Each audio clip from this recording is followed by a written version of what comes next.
Hi, Mickey with Politico here. How realistic is it to get a deal by August 1st? Well, that depends. I mean, there's two sides to a deal.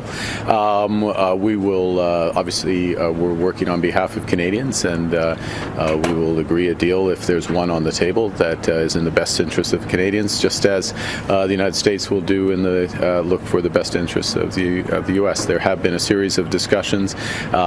Senior ministers have been in Washington. They'll be returning. Mr. LeBlanc, for example, will be in Washington for the balance of the week, as will be my chief of staff, other officials, for those discussions. But they're complex negotiations, and we'll use all the time that's necessary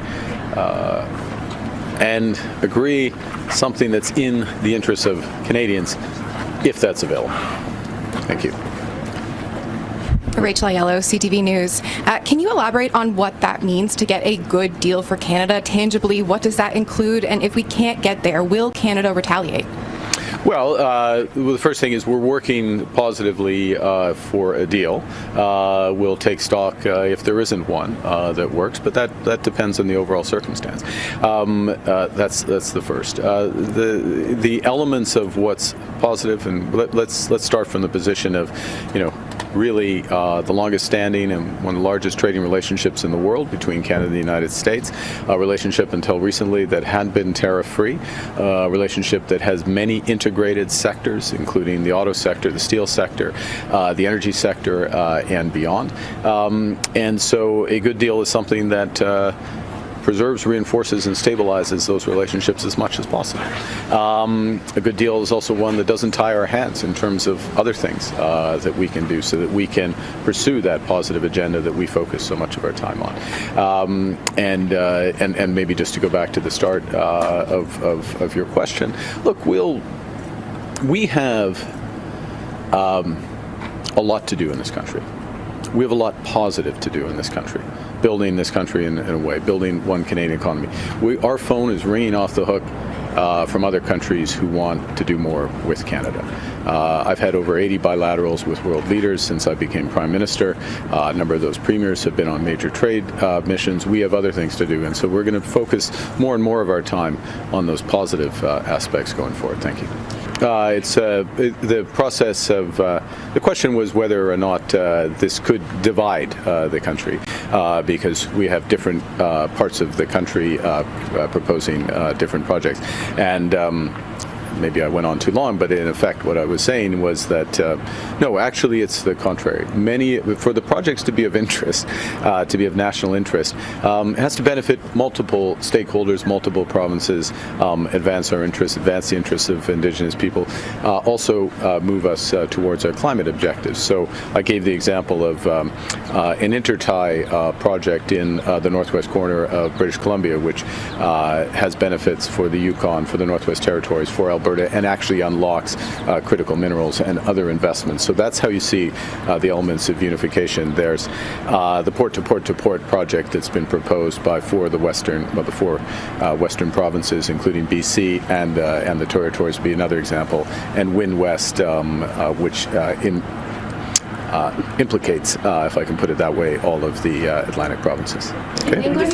And the last bit in English was just, the first thing in terms of addressing affected sectors, I observed that there's a different timeline for forest products because it's part of a longer standing trade action by the United States. There's a legal process. What we're looking to do is bring that into the same timeline, if possible, as the other negotiations. We should address it, and we have proposals in order to do that. We will have to see, so it could be a different deadline or timeline for addressing support for those workers. With respect to aluminum, the impact has been less than it has been in steel for a variety of reasons, but that's not.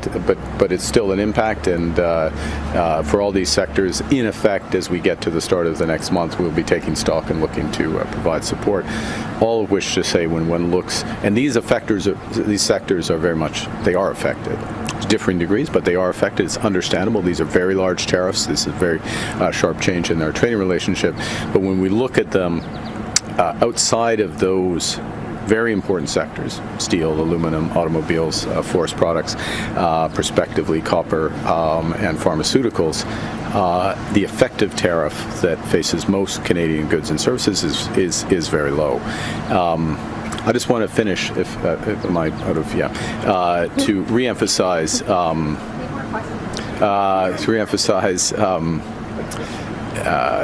the spirit of this meeting, the substance of the meeting, and the substance of our approach, which is positive.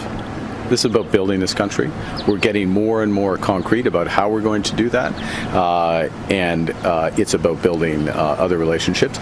At the same time, if at all possible, we would be developing our relationships, coming to a good accord with the United States.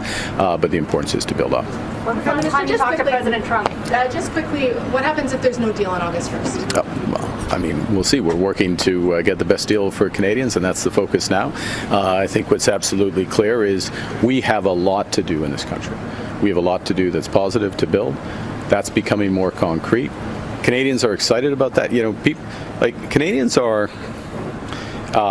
What's coming out is how fundamentally positive Canadians are.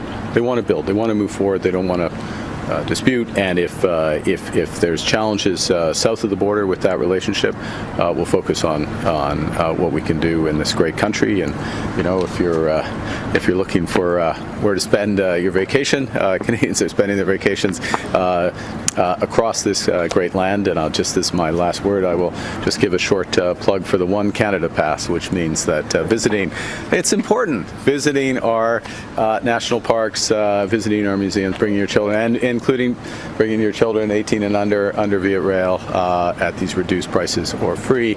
And it's a pleasure that Canadians are taking advantage of it. Can we leverage the ostriches? Can we leverage the ostriches? What I'll say to that is that Canadians are fundamentally positive people. That's what Canadians are. Canadians are making choices to visit this great country, spend time here with their family, with their friends. They're making choices to buy Canadian products. We're making choices to build Canadian projects. That is happy, positive, productive, and that's the true nature of Canada. Have you talked to President Trump lately, Prime Minister?